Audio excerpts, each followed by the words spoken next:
कैसे हम लोगों का जो है वो बाकी दो हमारे कंपोनेंट्स क्यों नहीं हम पूरे कर रहे। सो रिमेंबर आप लोगों को सिर्फ और सिर्फ दो कंपोनेंट्स प्रिपेयर करने हैं। When I say you need to prepare two components I mean कि हम लोग कर रहे होंगे clinical psychology and health psychology, and both these components are going to be seen in your paper 3। ठीक है, तो आपके पेपर 3 के अंदर ये सारा कंपोनेंट के क्वेश्चंस इनसे रिलेटेड सारी चीजें आपको यहाँ पे P3 में भी नजर आ रही होंगी। other than that, how many components do we have consumer psychology, we have organization psychology, दो और components होते हैं। Consumer psychology organization I feel personally बहुत ज्यादा बोरिंग हो जाते हैं। एंड अगेन आई फील कि अगर आपने साइकोलॉजी लिया है राइट, तो साइकोलॉजी का ट्रू फीलिंग तो आपको तभी आएगी जब आप डिसऑर्डर्स के बारे में बात करेंगे।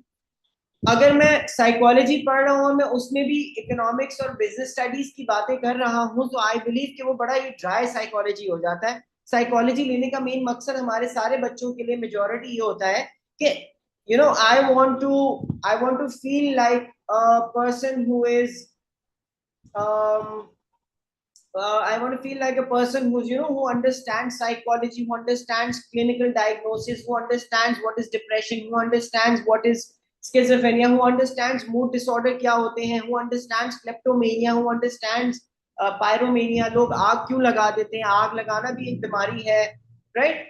Bye this I don't mean आग लगाना के दोस्तों के बीच में आग लगाना या किसी के साथ मस्ती करना। आई मीन के असल में जिंदगी के अंदर some people, I don't know how many of you know that, but काफी लोग होते हैं जिनको लाइटर माचिस से सिर्फ आग को देखने का बड़ा शौक होता है। सो इट इज समवेयर कहीं ना कहीं if not diagnosable but if not clinically diagnose, but कहीं ना कहीं there is some symptoms of pyromania in them. So हम लोग हेल्थ एंड क्लिनिकल ये दो कंपोनेंट्स इंशाल्लाह पढ़ रहे होंगे। आगे चलते हैं। there are some things that you guys should know when we talk about A2 psychology, या A2 के पेपर के अंदर आपको कुछ चीजें आनी चाहिए। और वो कुछ चीजें क्या है? सबसे पहले application to everyday life. You will be studying about let's say pain, you will be studying about let's say stress, सही है। Let's say you will be studying about phantom limb pain.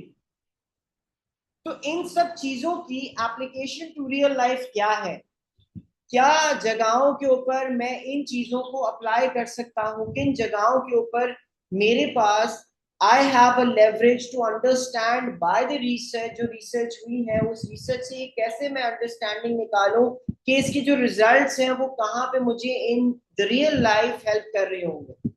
तो ये चीज याद रखिएगा कि इश्यूज एंड डिबेट्स में आपके पास रियल लाइफ एप्लीकेशन के क्वेश्चंस आएंगे।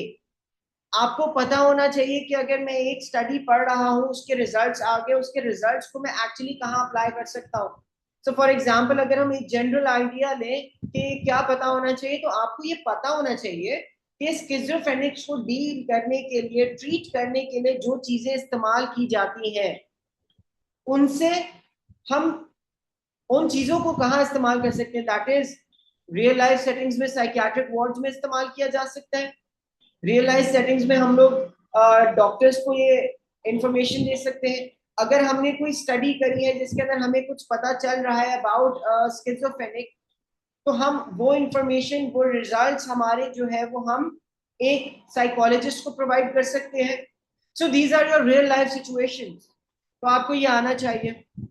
Individual versus situational explanation. क्या जो रिसर्च आपने करी है, क्या वो रिसर्च इंडिविजुअली इन्फ्लुएंस थी या वो सिचुएशनली इन्फ्लुएंस थी?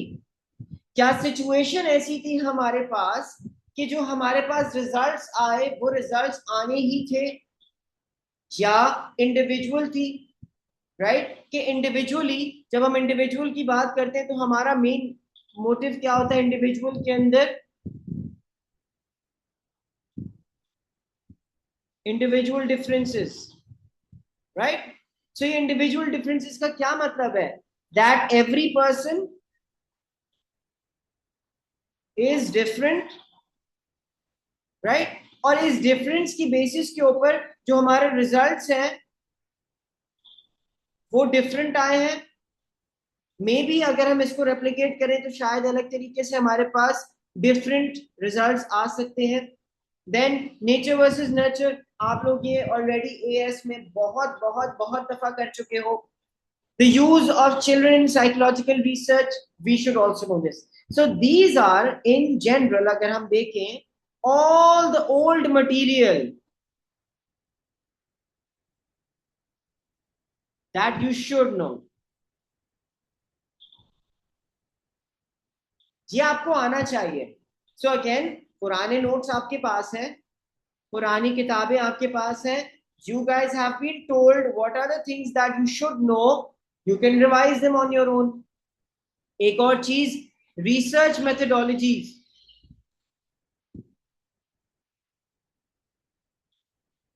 रिसर्च मेथडोलॉजीज के concepts will stay the same, you can be tested on them. So again, as में आपको बहुत रिगरसली, बहुत अच्छे से आप लोगों को आता है सब कुछ। रिसर्च मेथडोलॉजी सिर्फ और सिर्फ रिवाइज करना है throughout the year, you don't have to learn anything new. What is new when we talk about A2 psychology and specifically issues and debates की जब हम बात करते हैं, तो न्यू चीजें जो हमारे पास आती हैं वो होती हैं कल्चरल डिफरेंसेस। जब हम कहते हैं कि स्कॉटलैंड में हुई थी कोई रिसर्च, तो स्कॉटलैंड में हुई थी, दैट मीन्स वो पाकिस्तान में अडेप्ट हो सकती है उसकी रिसर्च की फाइंडिंग्स? नहीं हो सकती। हेंस दैट मीन्स कि कल्चरल डिफरेंसेस एग्जिस्ट करते हैं। ठीक है, let's move further. Reductionism versus holism. जब हम रिडक्शनिज्म कहते हैं, वी से दैट रिडक्शनिज्म का मतलब होता है when the researcher reduces everything to a simple idea। एक सिंपल आइडिया के ऊपर हमारा रिसर्चर हर चीज को बॉइल डाउन कर देता है। फॉर एग्जाम्पल, समझने के लिए मैं कहता हूं कि पेन हम लोगों को, सॉरी, स्ट्रेस हम लोगों को जो है वो जेनेटिकली होता है। अगर हमारे पेरेंट्स बहुत स्ट्रेस लेते होते हैं तो चांसेस हैं कि बच्चों में भी वो स्ट्रेस लेने की आदत आ जाती है। अब मैं एक रिसर्च पूरी डिजाइन कर देता हूँ, उस पूरी रिसर्च को डिजाइन करने के बाद मैं ये रिजल्ट लेके आ जाता हूं। क्या ये एक आइडिया के ऊपर स्ट्रेस, जो कि बहुत बड़ी चीज है, स्ट्रेस लोगों को हर चीज से हो सकता है, जरूरी नहीं है इसकी सिर्फ और सिर्फ एक्सप्लेनेशन जेनेटिक हो, जरूरी नहीं है इसकी सिर्फ और सिर्फ एक्सप्लेनेशन जो है वो क्या कहते हैं, डीएनए के बेसिस पे इसको एक्सप्लेन कर दिया जाए। So when I talk about reductionism, I say that when a research is a reductionist a research is said to be a reductionist approach, मैं कहता हूं कि हमारे रिसर्चर ने पूरा आइडिया एक निकाला और एक पूरी हर स्ट्रेस को या कोई भी एक टॉपिक को पूरा रिड्यूस डाउन कर दिया उस एक आइडिया के ऊपर, तो वो एक रिडक्शनिस्ट अप्रोच है, उसने होलिस्टिक अप्रोच नहीं की। वेयर एज इसका ऑपोजिट होता है होलिज्म। होलिज्म होता है जब हमारा रिसर्चर कहता है स्ट्रेस क्यों होता है, उसका क्वेश्चन है, और वो सिर्फ एक आइडिया के ऊपर उसको नहीं बॉइल डाउन कर रहा। What the research is doing is basically he is exploring all the ideas जो कि हो सकते हैं, एग्जिस्ट कर सकते हैं या कॉज कर सकते हैं किसी को स्ट्रेस। ठीक है, so this is new, you should know this। we will inshallah get into a little more detail about holism and reductionism, cultural differences। वैसे काफी डिटेल में मैंने एक्सप्लेन करने की कोशिश करी है, बट इंशाल्लाह विल रन ओवर एक और हम इसके ऊपर जो है ना क्लास रखेंगे। Then comes determinism and free will. Determinism कहता है कि जो होना है will happen, it is all written. हम लोगों ने वो देखी है ना मूवी जिंदगी ना मिलेगी दोबारा, ऋतिक रोशन, ये मेरा ट्रिप लिखा हुआ था, ये होना था, ये determinism, he is talking about determinism. ये होना था, ये होगा, ये होकर रहेगा। Free will, I can change my fate, got it? तो वो क्या है? वो फ्री विल है। सो हमारे पास डिटर्मिनिज्म एंड फ्री विल ये दोनों चीजें भी आ जाती हैं। फिर एडियोग्राफिक एंड नोमोथेटिक अप्रोच आ जाता है। एडियोग्राफिक की बात कर ले, when findings are applied to individuals, idiographic अकेला इंडिविजुअल। नोमोथेटिक अप्रोच जब हमारी जो फाइंडिंग्स है वो अप्लाई की जाती है वाइडर पॉपुलेशन को, इसको हम in terms just for explanation purposes generalization भी कह सकते हैं एक तरीके से, जब हम हमारी फाइंडिंग्स को वाइडर पॉपुलेशंस के ऊपर जनरलाइज करना शुरू कर देते हैं, उनके ऊपर अप्लाई करना शुरू कर देते हैं। ऑलराइट, यहां तक सब मेरे साथ हैं, आई एम श्योर। आगे चलते हैं। हमारे पास अब क्या चीज हम लोगों को भूल जाना चाहिए, हमारा सिस्टम रीसेट करना चाहिए हमको, वो क्या चीज है? Use of animals in psychological research.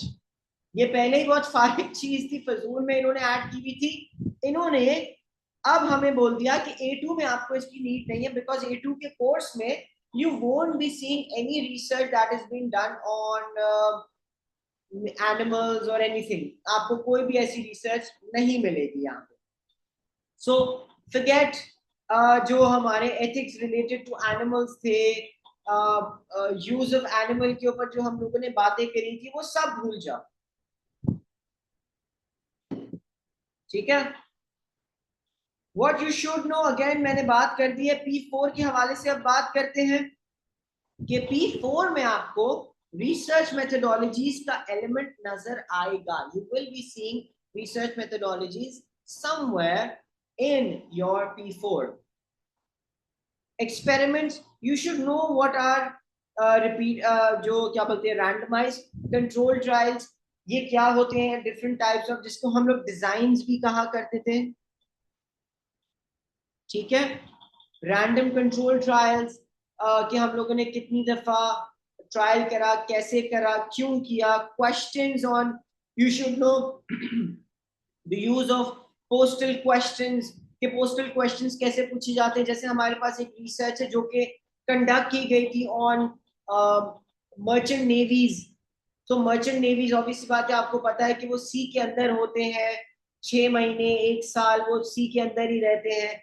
तो उनके ऊपर एक रिसर्च की गई थी, उस रिसर्च के अंदर पोस्टल क्वेश्चंस का इस्तेमाल किया गया था। पोस्टल क्वेश्चंस क्या होते हैं? नथिंग वेरी फैंसी, कुछ सिर्फ नाम अच्छा रखा हुआ है। बात वही है, क्वेश्चनर्स हैं जो कि बाय पोस्ट सेंड किए जाते हैं और उनको रिसीव किया जाता है वापस, और फिर उनकी स्कोरिंग की जाती है, ठीक है। सो अगेन आपको ये पता होना चाहिए, along with what is force choice questions. ये ऑलरेडी मेरे एएस, जिसने जिसने मुझसे एएस पढ़ा है उन सबको फोर्स चॉइस क्वेश्चंस मैं पहले ही पढ़ा देता हूं, because I know for a fact बाद में इस चीज को इम्प्लीमेंट करना पढ़ाना थोड़ा मुश्किल हो जाता है। तो ये सारे बच्चों को आई एम प्रीटी श्योर आप सबको पता होगा फोर्स चॉइस क्वेश्चंस क्या होते हैं, फिक्स चॉइस क्वेश्चंस क्या होते हैं, साइकोमेट्रिक टेस्ट क्या होते हैं, पर्सनालिटीज जो बताते हैं या इंसान के बारे में बताते हैं, हाइपोथेसिस क्या होता है, वैलिडिटी क्या होता है, ये सब चीजें आपको आनी चाहिए from before. Sorry, this is what you can actually expect in your A2 का P4।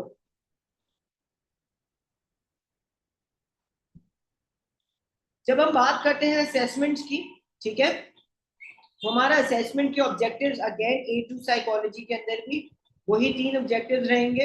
ये 3 ऑब्जेक्टिव्स क्या है? AO1, AO2, AO3। Again applying knowledge AO3, then do you know or have the knowledge AO1, understanding of the knowledge AO2, ठीक है। तो ये बहुत simple है, असेसमेंट ऑब्जेक्टिव्स हमारे will stay the same. And when I say, जो मैंने start में एक स्टेटमेंट कहा था कि बच्चे समझते हैं इट इज वेरी डिफिकल्ट कि हम लोगों को A2 में जो है ना क्या बोलते हैं और मुश्किल होगा, डिफिकल्ट होगा, नहीं, it is not difficult at all, forget this कि ये डिफिकल्ट है, ये एक्चुअली और आसान है। अगर आप देखें तो आपने सिर्फ और सिर्फ कंटेंट समझना है, बाकी सारी चीजें तो वही है जो कि ऑलरेडी आप करते हुए आए हैं एएस के अंदर, ठीक है। देन AO1 की अगर हम बात करें तो AO1 हम लोगों को बताता है कि साइकोलॉजिकल टर्मिनोलॉजी क्या है, हमें पता होनी चाहिए, इश्यूज एंड डिबेट्स पता होनी चाहिए, रिसर्च मेथोडोलॉजीज के बारे में हमको इल्म होना चाहिए, we should know, we should understand and we should remember research methodologies. Then हमारे पास थ्योरीज जो आएंगी, वो थ्योरीज अगेन इंपॉर्टेंट है, ठीक है। उसके बाद कॉन्सेप्ट की बात करें तो वो कॉन्सेप्ट भी इंपॉर्टेंट है। AO2 application, how is it applicable to real life, जो हमने ऑलरेडी पहले बात करी। फिर develop arguments that would support the idea of the student. So you should know कि अगर मैं कह रहा हूँ कि ये रिसर्च के हम जितनी भी फाइंडिंग्स हैं उनको हम हमारे डॉक्टर्स को दे देंगे, तो वो डॉक्टर्स को कैसे हेल्प करेगा। सिर्फ इतना बोलना इज नॉट इनफ, कि जहां पे आपने ये कह दिया कि हम डॉक्टर्स को दे देंगे, साइकोलॉजिस्ट को दे देंगे, इज नॉट इनफ। वो डॉक्टर्स को देने के बाद डॉक्टर्स उसका यूज कैसे करेंगे ये आपको पता होना चाहिए। Because of course you guys are giving, you guys are saying कि ये हम डॉक्टर्स को दे देंगे, तो डॉक्टर्स को देने के बाद डॉक्टर्स उसका यूज कैसे करेंगे ये आपको पता होना चाहिए, ठीक है। आगे चलते हैं। Providing evidence that the child has the knowledge and understanding and the application of it in the real life setting. ये भी आपको पता होना चाहिए ऑफ कोर्स कि अगर मैं इसको रियल लाइफ में लगा रहा हूं कहीं, तो मुझे इसकी एप्लीकेशन का पता तो हो। ऐसा तो नहीं, because you know a lot of the students are going to make तुक्कास, सही है, they're going to be like हम फ्लूक्स करते हैं, ये कहाँ इस्तेमाल होगा, हम इसको हमारे खानसामा को दे देंगे, हम बावर्ची को दे देंगे, इसकी फाइंडिंग्स हमारे घर में इस्तेमाल जाएंगी। नहीं, डोंट मेक इस तरह की कोई कमेंट्स नहीं बनाओ जहां पे आपने फ्लूक इस्तेमाल करना है। नहीं, you should be damn sure about what you are saying, कहाँ इस्तेमाल होगा, कैसे इस्तेमाल होगा, उसकी फाइंडिंग्स कैसे अप्लाई होंगी, ये सारी चीजें आपके दिमाग में होनी चाहिए while you are studying। हम लोग ऑब्वियसली बात है इसको भी डिस्कस किया करेंगे, सो that you guys can make your own application का एक आपके पास प्रोसेस पूरा स्टार्ट हो जाए, पॉइंटर्स बन जाए, एंड फाइनल इंशाल्लाह जब आपके पेपर्स होंगे you will be able to write very well इंशाल्लाह। आगे चलते हैं जी। प्रोवाइडिंग एविडेंस हो गया, second should have the knowledge and understanding of the plan and investigation of the investigation। so basically हमारे पास पूरी अंडरस्टैंडिंग होनी चाहिए। now when we say understanding of the investigation and research, तो यहाँ पे हमारा मेन मकसद यही होता है कि हम लोग रिसर्च मेथोडोलॉजीज की बात कर रहे हैं। how was the research conducted, हमने किस तरह से रिसर्च कंडक्ट करी, ठीक है। जब तक हमें ये नहीं पता होगा हम ये वाला पॉइंट कभी भी नहीं लिख सकते, अंडरस्टैंडिंग के बारे में हम कभी भी नहीं बता सकते। हमें जब तक ये पता होगा तभी हम बोल सकते हैं कि इस रिसर्च के अंदर मल्टीपल जो है ना क्या बोलते हैं आईपीस थे, एम ये था, हम लोग फाइंड आउट ये करना चाहते थे, हमने रिपीटेड मेजर्स डिजाइन का इस्तेमाल किया, नहीं किया, हमने इंडिपेंडेंट मेजर्स डिजाइन का इस्तेमाल किया, क्यों किया, उसका रैशनल क्या था, इसके फाइंडिंग कैसे आए, एथिकली क्या हमारी रिसर्च सही थी नहीं थी, ये सारी चीजें हम लोगों को इसी वक्त आएंगी when we are aware of all the research methodologies concepts। आगे चलते हैं, AO3 की बात करते हैं, evaluation and analysis। AO3 stands for evaluation and analysis। now remember whenever you guys are going to read a research और जो हमारे पास क्या कहते हैं जो रिसर्चेस एग्जिस्ट करती हैं, जो कोर्स मटेरियल एग्जिस्ट करता है, उस कोर्स मटेरियल को पढ़ने के बाद उसकी इवैल्यूएशन जरूर हो। उसकी इवैल्यूएशन मैं दो प्रोसेसेस में करवा रहा हूँ, इश्यूज एंड डिबेट्स भी कह सकते हैं, ठीक है, एंड उसके साथ साथ इवैल्यूएशन ऑफ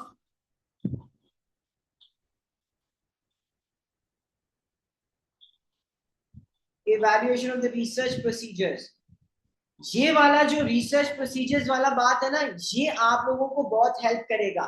किस चीज में हेल्प करेगा मैं बताता हूं, इस वाले पार्ट में, AO3 की एक्सप्लेनेशंस लिखने में, एनालिसिस लिखने में, इवैल्यूएशन लिखने में, ये आपको यहाँ पे हेल्प करेगा। और इसकी पूरी स्लाइड्स में बनाया हुआ होगा, हर चीज बनी हुई होगी। You will just have to write a structured answer, हर चीज आपको पहले से आती होगी।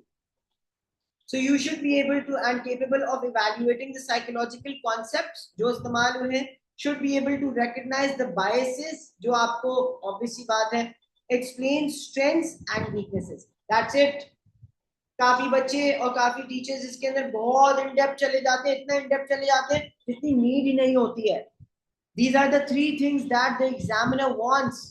अगर आप ये चाहें तो आप रेफर कर लें, हमारा जो सिलेबस का पूरा आपको पीडीएफ मैं इंशाल्लाह फॉरवर्ड कर दूंगा सबको, आप उसमें देख लीजिएगा AO3 के अंदर what do they want exactly, this is it.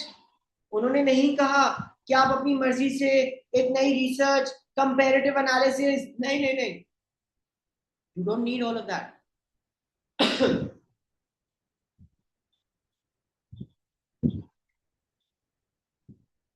Alright, paper pattern की बात करते हैं। पेपर पैटर्न में हमारे पास P3 होता है, P4 होता है। P3 is all about theory, P4 is all about application. P3 is a 90-minute paper. 90 minute का मतलब क्या हुआ, 1 घंटा 30 मिनट, ठीक है। मैक्सिमम मार्क्स जो आप इसमें स्कोर कर सकते हैं वो है 60। इसमें कोई चॉइस नहीं होती, दैट मीन्स रिमेंबर नाउ, जब मैं कह रहा हूं कोई चॉइस नहीं होती ना, जो मैंने कहा ना पहले भी बच्चे आज जो है वो कंफ्यूज हो गए थे, वो इसलिए कंफ्यूज हो गए क्योंकि यहाँ पे मैंने कहा था कि हमें चॉइस मिलती है। तो यस, हमें यहाँ पे चॉइस मिलती है। What they mean over here is कि कोई चॉइस नहीं होती। सो दो दो कंपोनेंट्स आप पढ़ रहे हैं, कंपोनेंट्स कि जो आप पेपर दे रहे हैं या क्वेश्चंस अटेम्प्ट कर रहे हैं, उनके बीच में कोई चॉइस नहीं दी जाएगी। You have to attempt all the questions that are given over there in those two components that you have prepared. All right, फिर all questions are to be attempted, meaning that you will only be completing all the questions from two components. Just to be clear, मैंने इसीलिए यहाँ पे ये और detail में लिख दिया है ताकि आपको इसका अंदाजा रहे कि what do we mean by the two components and no choice का क्या मतलब है। उन दो कंपोनेंट्स में कोई और चॉइस नहीं मिलेगी आपको बच्चों, ठीक है। So in our case what we will be doing is health and clinical, इन दोनों को हम लोग पढ़ रहे होंगे। Each of the component will have 4 questions in total. This means you will attempt a total of 8 questions, क्योंकि again of course इसमें parts भी हो सकते हैं and एक component में 4 questions हैं, 2 components में 4 equals to 8 questions in total। मेरी मैथ्स बहुत खराब है लेकिन फिर भी मैं बड़ा अच्छा मैथ्स कर लेता हूँ यहाँ पे। आगे चलते हैं जी। फिर हमारे पास आता है P4 का। P4 कहता है अगेन 90 मिनट्स का हमारा टोटल पेपर है, that means 1 hour 30 minutes. Total हमारे पास मार्क्स यहाँ पे भी 60 है, that means P3 and P4 in total हमारे पास 120 मार्क्स के हैं, ठीक है। कंसिस्ट ऑफ 2 सेक्शंस अगेन, जो हमें अटेम्प्ट करने हैं। क्वेश्चंस आपको 4 सेक्शंस के आएंगे, आपने सिर्फ और सिर्फ 2 क्वेश्चंस अटेम्प्ट 2 कंपोनेंट्स अटेम्प्ट करने हैं। सेक्शन ए, सेक्शन बी, हमारे पास यहाँ पे भी 2 सेक्शंस होंगे। सो 4 कंपोनेंट्स में से 2 आपके पास कंपोनेंट्स आपने अटेम्प्ट करने हैं। एंड इस 2 कंपोनेंट्स में भी आप देखेंगे कि the paper is divided into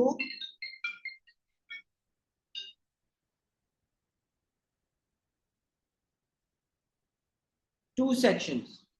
ये 2 sections में डिवाइड हुआ होता है। सेक्शन ए हमारा 36 मार्क्स का होता है एंड सेक्शन बी हमारा 24 मार्क्स का होता है, ठीक है। अच्छा जी, इसके बाद in section A you will have no choice, so that means कि आपने सेक्शन ए के अंदर attempt all the questions from 2 components.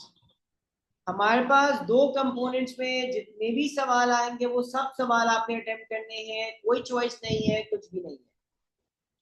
फिर आ जाते हैं सेक्शन बी हमारे पास. You will have no choice over here, clinical और हेल्थ.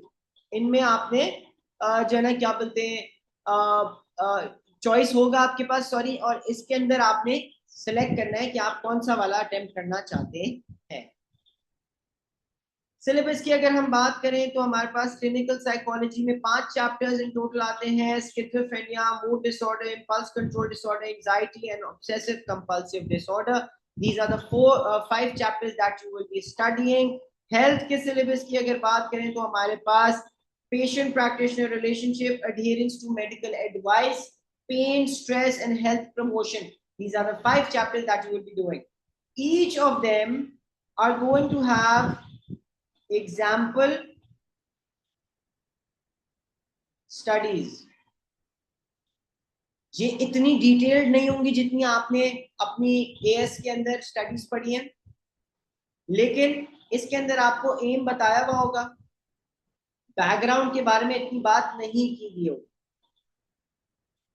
रिजल्ट्स एक पैराग्राफ के अंदर आपको बताया हुआ होगा. तो हमारे पास इन टोटल ये एक एग्जाम्पल स्टडी नहीं, इसके अंदर 2 होंगी, इसमें 2 होंगी, इसमें 2 होंगी, इसमें 2 होंगी, इसमें 2 होंगी. फिर हमारे पास रेफरेंस स्टडीज आती हैं, जिसको मैं रेफरेंस स्टडीज बोलता हूं. अगर आप ऑफिशियली देखोगे तो इसको कोई नाम नहीं दिया हुआ. मैं रेफरेंस स्टडीज पे उसको कहता हूं बिकॉज उस स्टडी के अंदर आपको ना एम बताया हुआ है, ना ही आपको बैकग्राउंड बताया हुआ है, कुछ भी नहीं बताया हुआ, सिर्फ रिजल्ट्स के बारे में 1 लाइनर दिया हुआ है, 1 to 2 लाइनर. तो ये रेफरेंस स्टडी है, आपको पता होगी, आप अपने आंसर्स में इसको इस्तेमाल कर सकते हो, बहुत अच्छे से आपका आंसर स्ट्रक्चर हो जाएगा. फिर हम बात करते हैं की स्टडी.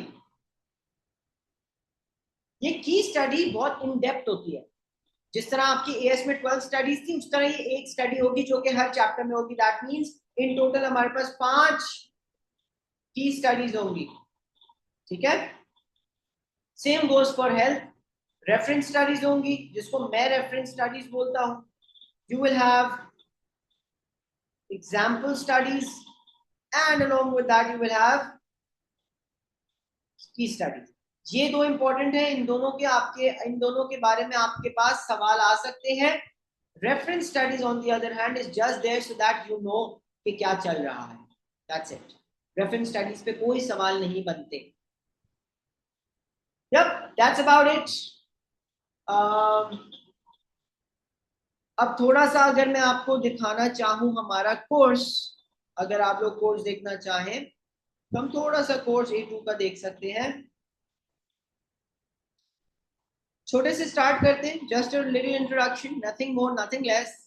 थोड़ा सा समझ लो, फिर हम क्लास खत्म कर देंगे. आज पहली क्लास है. आई डू अंडरस्टैंड कि सबको थोड़ा मुश्किल हो रहा होगा इतनी बड़ी वेकेशंस के साथ क्लासेस में आना, लेकिन let's just try to understand कि पहली हमारी स्टडी क्या क्या रही है. सो सबसे पहला हम लोग हेल्थ साइकोलॉजी का वो स्टार्ट कर रहे हैं. हमारे पास patient and practitioner,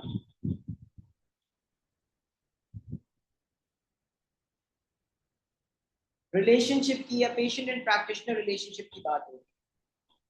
patient and practitioner relationship का क्या मतलब है? पेशेंट का मतलब क्या है? The person who is coming to us as a psychologist or as a doctor, और वो आके हमारे पास कोई चीज बता रहा है, हेल्प मांग रहा है. Whereas practitioner का मतलब है the person who's a doctor, who's a psychologist, who's a psychiatrist. ठीक है. तो हमारे पास एक पेशेंट और प्रैक्टिशनर की रिलेशनशिप होनी चाहिए या नहीं होनी चाहिए? Of course there has to be a link. मैं अगर अपने प्रैक्टिशनर के साथ कंफर्टेबल नहीं हूं तो मैं उससे चीजें शेयर नहीं करूंगा। जब मैं उससे चीजें शेयर नहीं करूंगा तो वो डायग्नोसिस सही नहीं बनाएगा। जब वो डायग्नोसिस सही नहीं बनाएगा तब वो मुझे गलत ट्रीटमेंट देगा। जब मैं गलत ट्रीटमेंट लूंगा तो मेरा जो प्रॉब्लम था विल स्टे देयर और इवन गेट वर्सन, और कम नहीं हो सकता, बुरा ही हो जाएगा, right? So it is very important for me to have a relationship with my practitioner. Patient होता है हमारा क्लाइंट, डॉक्टर होता है हमारा प्रैक्टिशनर, ये बात हम पढ़ चुके हैं। What skills are required for a patient and practitioner? सबसे पहली चीज जो हम लोगों को चाहिए, कम्युनिकेशन। जब कम्युनिकेशन वीक होगी, let's hope, sorry let's assume I am a person, a teacher, right? तो हम लोग पढ़ रहे हो मुझसे, आई एम अ टीचर। अगर मेरी कम्युनिकेशन ही बहुत वीक है तो do you think I will be able to teach you well? हाँ, पढ़ा तो शायद मैं लूंगा, लेकिन क्या मैं अच्छा पढ़ा पाऊंगा? नहीं। So for a good practitioner it is very important to have a good communication skill. For a good patient it is also important to have a strong communication. क्योंकि अगर मैं अपने मसले, अपने प्रॉब्लम्स अपने डॉक्टर से शेयर नहीं कर सकता, then I will not be able to get a proper good diagnosis. अगर मैंने अपने प्रैक्टिशनर डॉक्टर को ही कंफ्यूज कर दिया, then my doctor will not be able to treat me well. So again, जब हम कम्युनिकेशन की बात करते हैं तो हमारे पास निकल के आता है वर्बल एंड नॉन वर्बल, जिस पे इन साहब ने, मैकिंस्ट्री ने 1991 के अंदर एक स्टडी रन करी। Now this study was on non-verbal communication. एक non-verbal communication कैसे की गई, कहाँ की गई, कब की गई, कैसे की गई, हम सिर्फ एम पढ़ते हैं and then I'm going to let you guys go. मैं ज्यादा नहीं तंग करूंगा आज। एम हमारे पास क्या है? To find out whether doctors wearing different kinds of clothing will be thought to be credible and competent by their patients or not. क्या मैं एज ए डॉक्टर जिस तरह के कपड़े पहनता हूं, वेदर फॉर्मल और non formal, will I be judged by my patients on being credible, competent or not? ठीक है? So 475 पेशेंट्स इन टोटल हम लोगों ने गैदर किए, जो कि स्टडी हमारी जो है लोकेट की गई थी, या the study took place in Scotland. 30 different doctors and their styles were interpreted, looked at, studied, judged, and then हम लोगों ने 5 लोकेशंस पे से ये सारी स्टडीइंग करी थी हमारी, before we develop the study. IV हमारे पास फॉर्मल है कि फॉर्मल क्लोथिंग होगी या इनफॉर्मल क्लोथिंग होगी, ठीक है? And then some doctors were made to wear informal clothes, some doctors were made to wear formal clothes, and then हम लोगों ने इनका कंपैरिजन किया था using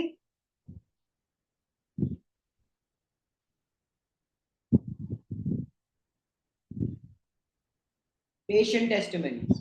मतलब हमारे पेशेंट्स ने उन डॉक्टर्स के साथ बात को देखा, जज किया, और फिर उनकी कॉम्पिटेंस के ऊपर और उनकी क्रेडिबिलिटी के ऊपर उन्होंने कमेंट किया, और हमने बताया, रिड्यूस डाउन किया, रिजल्ट निकाला कि जो लोग फॉर्मल या जो डॉक्टर्स फॉर्मल क्लोथिंग पहनते हैं, क्या उनकी क्रेडिबिलिटी हाई होती है या लो होती है, क्या उनकी कॉम्पिटेंस अकॉर्डिंग टू हमारा पेशेंट हाई होती है या लो होती है।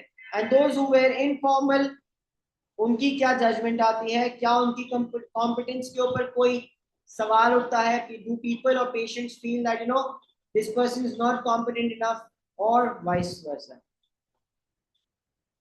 ठीक है? So I am going to